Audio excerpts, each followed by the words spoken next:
जय हिंद दोस्तों, स्वागत है आपका अपने YouTube चैनल रेल रिव्यू में।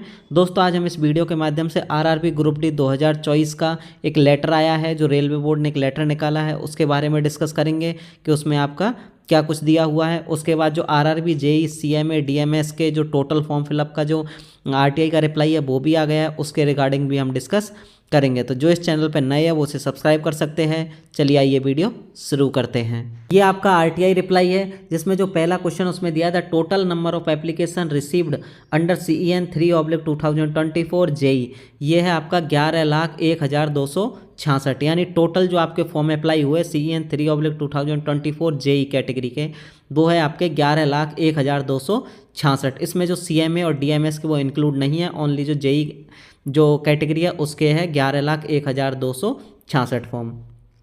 उसके बाद the total number of candidate appear in CBT 1 under CEN 3/2024 6,82,623, यानी 11,01,266 जो कैंडिडेट है उन्होंने फॉर्म अप्लाई किया था, और 6,82,623 जो कैंडिडेट है उन्होंने CBT 1 की एग्ज़ाम दी है। यानी जो आपकी लगभग हम जो प्रेजेंट मान सकते हैं वो लगभग 60% जो कैंडिडेट है उन्होंने CBT 1 एग्ज़ाम दिया है, और जो 40% जो कैंडिडेट है उन्होंने CBT 1 एग्ज़ाम को स्किप किया है।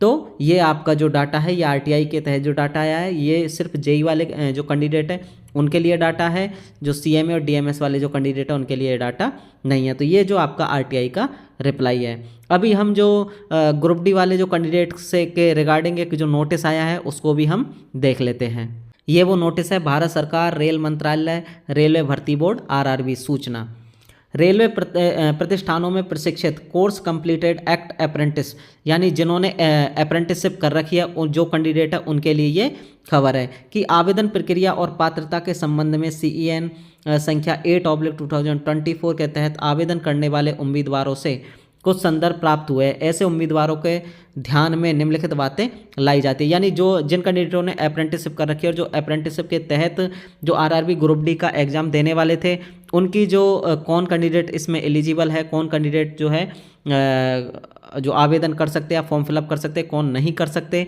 उसकी जो एलिजिबिलिटी है उससे रिगार्डिंग ये जवाब आया है। इसमें आपका पहला पॉइंट है, रेलवे प्रतिष्ठानों में प्रशिक्षित किसी भी ट्रेड के कोर्स पूर्ण करने वाले एक्ट अप्रेंटिस CCAA आवेदन कर सकते हैं। यानी अगर आपने अप्रेंटिसशिप कर रखी है तो वो किसी भी ट्रेड से हो, चाहे इलेक्ट्रिकल से हो, चाहे मैकेनिकल से हो, चाहे इलेक्ट्रॉनिक्स से हो, किसी भी ट्रेड से अगर आपने अप्रेंटिसशिप कर रखी है तो आप इसके लिए फॉर्म है जो ग्रुप डी के फॉर्म अप्लाई कर सकते हो। ऐसा नहीं है इसमें जो कोई पर्टिकुलर ट्रेड वाले ही ग्रुप डी का फॉर्म अप्रेंटिसशिप के तहत दे सकते हैं, इसमें किसी भी, लेकिन जो कहाँ से करनी चाहिए, रेलवे प्रतिष्ठानों जैसे वर्कशॉप हो गया, आपका डीजल शेड हो गया, या फिर आपके जो ओपन लाइन वगैरह है वहाँ से अगर आपने अप्रेंटिसशिप कर रखी है किसी भी ट्रेड में तो आप इसके लिए जो फॉर्म है वो जो है अप्लाई कर सकते हैं। पॉइंट नंबर 2 में क्या बोला है, CCAA जिन्होंने रेलवे प्रतिष्ठानों में प्रशिक्षण प्राप्त किया है और जिनके पास NCBT द्वारा प्रदान किया गया राष्ट्रीय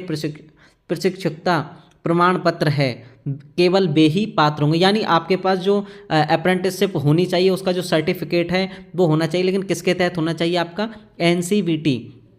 NCBT के तहत। यदि आपके पास जो एक्ट अप्रेंटिसशिप का जो सर्टिफिकेट है अगर वो है तो ही आप इसके लिए जो आवेदन कर सकते हैं। NCBT के अलावा किसी अन्य बोर्ड, संस्थान या संगठन द्वारा जारी प्रमाण पत्र वाले जो अप्रेंटिसशिप है वो पात्र नहीं है। यानी NCBT के अलावा यदि आपने किसी और बोर्ड, किसी और संस्थान या संगठन से जो अप्रेंटिसशिप कर रखी है तो आप इसके लिए जो आवेदन नहीं कर सकते। सिर्फ वो ही कैंडिडेट इसके लिए आवेदन कर सकते जिन्होंने रेलवे प्रतिष्ठानों से प्रशिक्षण प्राप्त किया है और NCBT है उसके तहत ही आपका जो सर्टिफिकेट है वो होना चाहिए। इसके अलावा और किसी से जो सर्टिफिकेट है वो आवेदन नहीं कर सकते।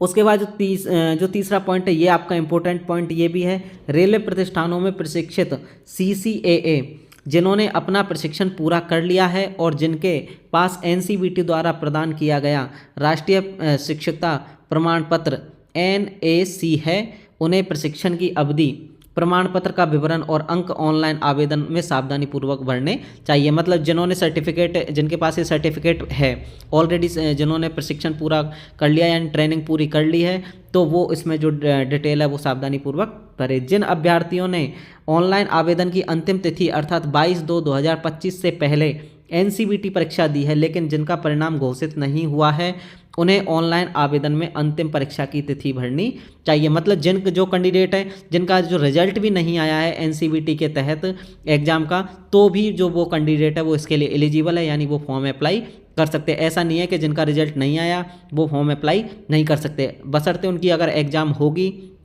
एनसीबीटी के तहत उन्होंने एग्ज़ाम दिया और उनकी जो एग्ज़ाम है वो कंप्लीट हो चुकी है, सिर्फ उनका जो रिजल्ट है वो अभी नहीं आया है, तो वो इसके लिए जो है आवेदन कर सकते हैं। तो इसके लिए उनको जो है ऑनलाइन आवेदन में अंतिम परीक्षा की जो तिथि है जो भरनी पड़ेगी कि आपने जो किस डेट को आपकी जो एग्ज़ाम है वो लगी थी। तो ये अप्रेंटिसशिप वाले जो कैंडिडेट है उनके लिए जो ये कुछ जो कैंडिडेट है इस जो अप्रेंटिसशिप है उसके तहत फॉर्म भरने से वंचित हो सकते हैं, क्योंकि इसमें सिर्फ एनसीबीटी वाले जो कैंडिडेट है वही फॉर्म अप्लाई कर सकते हैं। कुछ जो कैंडिडेट के मन में ये था कि हमारी अभी एग्ज़ाम नहीं लगी है तो क्या हम इसके लिए आवेदन कर सकते हैं अप्रेंटिसशिप के तहत, तो हाँ वो भी आवेदन कर सकते हैं। बस इसमें आपको जो है अपनी जो एग्ज़ाम डेट है वो इसमें लिखनी रहेगी।